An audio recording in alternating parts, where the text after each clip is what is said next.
साल 1996 जब लोकसभा चुनाव में भाजपा देश की सबसे बड़ी पार्टी बनकर उभरी। उन्होंने 161 सीटें जीती और गठबंधन सरकार बनाने का दावा किया। अटल बिहारी वाजपेयी जी ने पहली बार प्रधानमंत्री पद की शपथ ली। हालांकि उनकी सरकार बहुमत साबित नहीं कर पाई और 13 दिन में ही गिर गई। भारत के इतिहास में अब तक किसी भी प्रधानमंत्री का यह सबसे छोटा कार्यकाल है।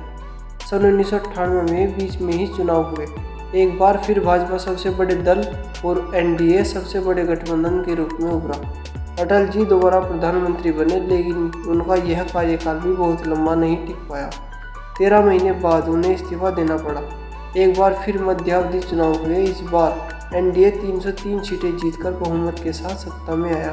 जवाहरलाल नेहरू के बाद अटल जी पहले ऐसे नेता थे जिन्होंने लगातार 3 चुनाव के बाद प्रधानमंत्री पद की शपथ ली।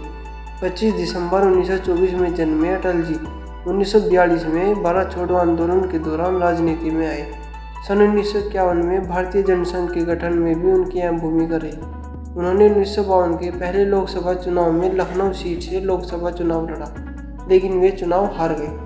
अटल जी को अपने राजनीतिक करियर की सफलता सन 1957 में मिली।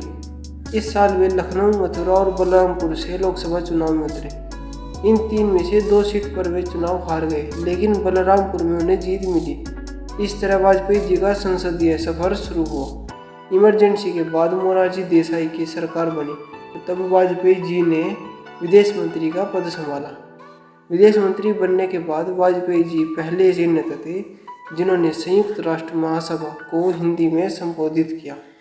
दोस्तों, अन्य महान आत्माओं की बायोग्राफी जानने के लिए जुड़े रहिए हमारे साथ।